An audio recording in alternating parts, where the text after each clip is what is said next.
তো এই মুহূর্তে সব থেকে বড় বিগ ব্রেকিং নিউজ বন্ধুরা, অবশেষে 2021 সালের মাধ্যমিক এবং উচ্চ মাধ্যমিক পরীক্ষা বাতিল করে দিল রাজ্য সরকার। একটু আগেই সাংবাদিক বৈঠকে মাননীয় মুখ্যমন্ত্রী মমতা বন্দ্যোপাধ্যায় একথা ঘোষণা করেছেন। এছাড়া তিনি আরও কি বলেছেন বিস্তারিত জানার জন্য অবশ্যই আপনারা ভিডিওটিকে প্রত্যেকেই মনোযোগ সহকারে শেষ অবধি দেখতে থাকুন। আর আপনারা এই মুহূর্তে যারা ভিডিওটিকে দেখছেন বন্ধুরা, প্রত্যেকেই ভিডিওতে একটি করে লাইক করুন, ভিডিওটিকে বন্ধু বান্ধব প্লিজ সকলকে শেয়ার করে ইনফরমেশনটি সকলকে একটু দেওয়ার চেষ্টা করবেন। আর আমাদের চ্যানেলে নতুন দর্শক হয়ে থাকলে চ্যানেলটিকে সাবস্ক্রাইব করে রাখুন পরবর্তী সমস্ত আপডেট সঠিক সময় সবার প্রথম পাওয়ার জন্য। গতকাল থেকে আজ পর্যন্ত যে ওপিনিয়ন চেয়েছিলাম পাবলিকের কাছে, এগুলো আমার কাছে সমস্ত মাধ্যমিক পরীক্ষা বাতিলের দেখুন, সমস্ত মাধ্যমিক পরীক্ষা এবং উচ্চ মাধ্যমিক পরীক্ষার সমস্ত ইমেল আছে, সব একদম মানে পাবলিকের ওপিনিয়ন। এবং এটা হচ্ছে সরু, মানে এটা পরীক্ষার পক্ষে, আর ওটা হচ্ছে বিপক্ষেই এসছে আমাদের প্রায়, আমি এটা আপনাদের কাছে সংখ্যাটা বলে দিচ্ছি, যতটা এখনও পর্যন্ত আমরা ক্যালকুলেশন করতে পেরেছি। 2টো পর্যন্ত টাইম ছিল। মাধ্যমিক সেকেন্ডারি এক্সামিনেশন, এটা সেকেন্ডারি এক্সামিনেশন কন্ডাক্ট না করার পক্ষে 79%। 34,000 ইমেল আমরা পেয়েছি মাত্র এত শর্ট টাইমে। এবং উচ্চ মাধ্যমিকেও এক্সামিনেশনের পক্ষে নয় 83%। এটা পাবলিক ওপিনিয়ন। এবং আরও কিছু ওপিনিয়ন যেটা এক্সপার্টস কমিটি দিয়েছে, এবং পাবলিক এবং স্টুডেন্টরা তারাও অনেক ওপিনিয়ন দিয়েছে। তো আমরা একটা ওপিনিয়ন, এই সমস্ত ওপিনিয়ন দেখে মেজরিটি যেটা টোটালটাই দেখে, ইভেন মেজরিটি মাইনরিটি বলে নয়, প্রত্যেকের ওপিনিয়নই গুরুত্বপূর্ণ। কিন্তু এই পরিস্থিতিতে সুপ্রিম কোর্টের একটা অবজারভেশনও আছে।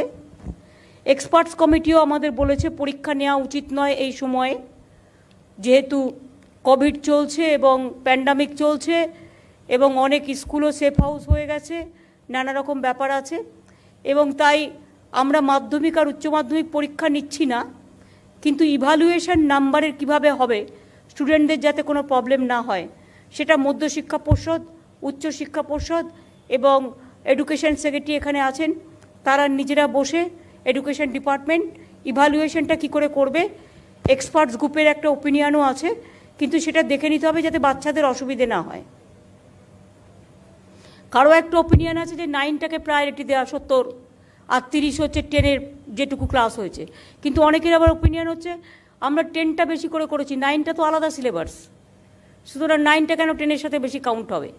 এগুলো কিন্তু ভালো করে ভাববেন, এবং যেটা বাচ্চাদের পক্ষে সুবিধে হবে তারা যেন বঞ্চিত না হয়। পরীক্ষা না হলে ছেলেপেলেদের প্রবলেমও হয়। অনেক ভালো স্টুডেন্ট আছে যারা কম্পিটিশনে গিয়ে এই পরীক্ষার ইভ্যালুয়েশনের ওপরে জীবনের একটা গতি তৈরি করে। যাই হোক, যেহেতু কোভিড প্যান্ডামিক চলছে, সব রাজ্যই প্রায় একই সিদ্ধান্ত নিয়েছে এবং সেন্ট্রালও একই সিদ্ধান্ত নিয়েছে, সিবিএসসি। আমার মনে হয় মাধ্যমিক উচ্চ মাধ্যমিক পরীক্ষা আমরা বাতিল করলাম। আমরা এক্সপার্টস কমিটির ওপিনিয়ন নিয়ে মধ্যশিক্ষা পর্ষদ, উচ্চশিক্ষা পর্ষদ, এডুকেশন সেক্রেটারি এবং এডুকেশন মিনিস্টার, তারা ডিপার্টমেন্ট বসে ইভ্যালুয়েশন করে কিভাবে কি নম্বরের অ্যাসেসমেন্ট হবে সেগুলো ছাত্রছাত্রীদের আগামী 7 দিনের মধ্যে জানিয়ে দেবেন। সিবিএসসিও কী করছে একটু দেখে নিন, সিবিএসসিও কী করছে সেটা দেখে নিন। আর মাধ্যমিকে আমার মনে হয় এটা ঠিক, 9-এর সিলেবাস তো আলাদা, আর 10-এরটা হচ্ছে 10-এ ছেলেমেয়েরা একটু বেশি পড়াশোনা করে, কাজে 10-এ 2-2.5 মাস ক্লাস হয়েছে অলরেডি। সুতরাং দেখে নিন যে কোনটা প্রায়োরিটি। ওপিনিয়নও যে এসছে যে তারা 10টা প্রায়োরিটি দিচ্ছে না 9টা, যেটা এক্সপার্টস কমিটি বলেছে 70% 9-এর আর 30% 10-এর, আমার মনে হয় এটা উল্টো করে দিলেও হয়। দেখে নিন, এটা ঠিক করুন যাতে বাচ্চাদের প্রবলেম না হয়, সেটা দেখে দিন। এটা হয়ে গেল আপনাদের বলা।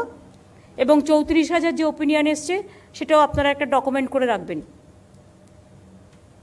এবং তারা কিন্তু অনেকে ওপিনিয়ন দিয়েছে কী করে পরীক্ষা নেওয়া, কত ইভ্যালুয়েশন কী করে, যদি পরীক্ষা না হয় তাহলে ইভ্যালুয়েশন করে কী করে নাম্বার নেওয়া উচিত, সেটাও কিন্তু সাজেশন দিয়েছে। কাজে আমার এখানেই প্রায় অনেক আছে এবং পক্ষে বিপক্ষে দুটোই আছে। বাট 34,000 অ্যাপ্লিকেশন অলরেডি আমরা পেয়েছি। কালকে বিকেল 5টা থেকে পাবলিক ওপিনিয়নকে গুরুত্ব দিয়ে এই সিদ্ধান্ত নেওয়া হলো। তো এই মুহূর্তে বন্ধুরা এই ছিল একটি গুরুত্বপূর্ণ আপডেট যেটি আমি আপনাদের সাথে শেয়ার করলাম। পরবর্তী সময় আবারও কোনো নতুন আপডেট আসলে অবশ্যই আমি আপনাদেরকে আবারও নতুন ভিডিওর মাধ্যমে জানিয়ে দেবো। ভিডিওটি বন্ধুরা সম্পূর্ণ দেখার জন্য আপনাদের সবাইকে অসংখ্য ধন্যবাদ।